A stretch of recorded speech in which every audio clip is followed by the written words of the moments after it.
Thank you to Sister Nafisa. Then the fifth speech by Gelasia Andhita will deliver speech in English to Sister Gelasia. Stage is yours. Takbir! Allahu Akbar! Sallu ala Nabi! Allahu Akbar.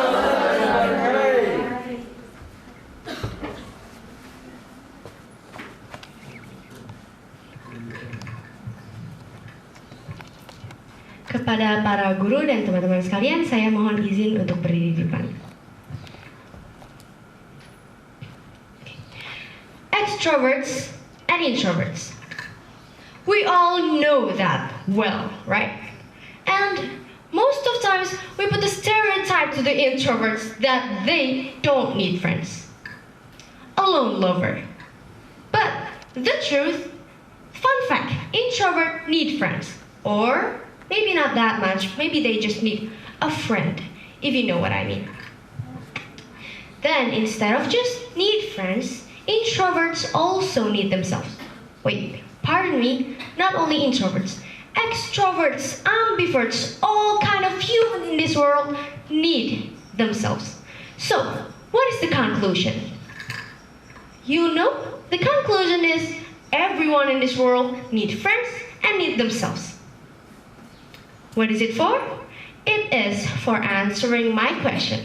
My question is how to being a good friend and a good self. Being a good friend and not hurting ourselves. Assalamualaikum warahmatullahi wabarakatuh. Waalaikumsalam warahmatullahi wabarakatuh. I give you a warmest hello to you all teachers and girls from 122 Boarding School, Jakarta. My name is Gelasia Rahma, as you know, and please let me deliver a speech about how to being a good friend and a good self. How to not being such an egoism people in my own point of view. Okay, now so let's go back to my question before. Does anyone remember? I guess not, so I'm gonna ask you again. The question before is how to being such a good friend and a good self. How to being such a good friend and a good self. Okay, I guess no one's gonna answer my question here, so I'm gonna skip that part and ask you another question. Why? I'm gonna ask you a lot of questions in my speech because I want you to think, not just listening to my speech with an empty brain. I want you to search the conclusion together with me, so we all get the message of what I'm trying to say to you. So my next question is, what is the definition of a good friend to you?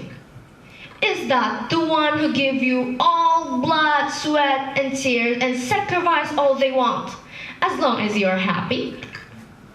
Well, I didn't say that because it is a wrong answer. I don't say that, but I have one simple answer that my mom taught me since I was a kid, and I keep it as everyone's friends.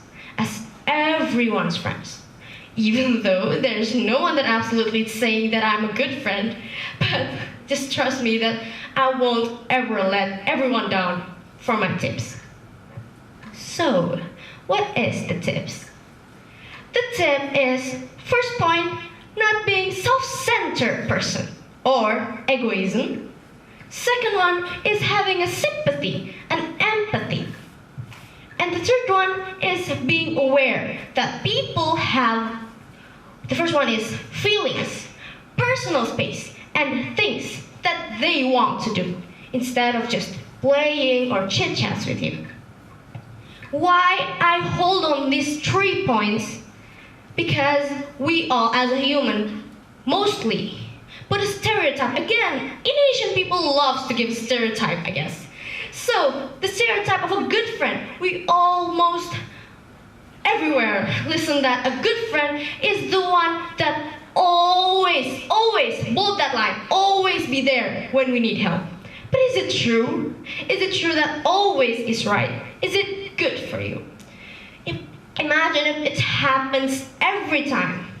Is it still good to sacrifice, to help your friends when yourself need help? When yourself is not in a good situation? Well, I guess it is good sometimes if we just look at the other side. It calls sacrifice from some reason and it's good, but if we look wider, what if that happens every time? It is really a role of a friend, or it is just a role of a personal helper. We call it as a babu here. Then, that's why to not being babu, we have to point to. What is the point to? Is having a sympathy, an empathy. So, I said to you before, implicitly, that we don't have to force ourselves when we need, when the others need. But we have to take an empathy. So, this is the example of how it works. Once upon a time, you are cleaning your room, and then suddenly you hear a voice, boom, like that, and your friend is fall from the stairs. Imagine, please imagine. And then, if you are cleaning your room, then you pause cleaning the room. You stop that to help your friends. There's nothing gonna happen to your room. There's nothing gonna happen. The room is not gonna change at all. And if we turn it around and we continue cleaning our room and not helping our friends right here, sometimes it can get worse. We don't know what is happening with our friends. We don't know their injury and it can get worse. So, what did you get from the example? What it is. So, not being self-centered, that I mean, is to remember in your brain that we can't always rely on friends. There is a lot of things, even though we are social humans, people say that, but there is a lot of things that we just have to do it ourselves without asking for helps. Remember that people have problems too, and we can't always asking for help. Remember again that not all friends can share their suffer. Not all friends can share their feelings. Not all friends can share their problems to you. You can ask her for a help, like, please can you help me to fix this? When you don't know they're busy fixing things and they don't say that to you. What happened? That is not good. Why? Because friendship supposed to be a warm feelings, a happy feelings, a symbiosis mutualism, instead of overwhelming feelings, a burden feelings, because we can't help each other as a friends.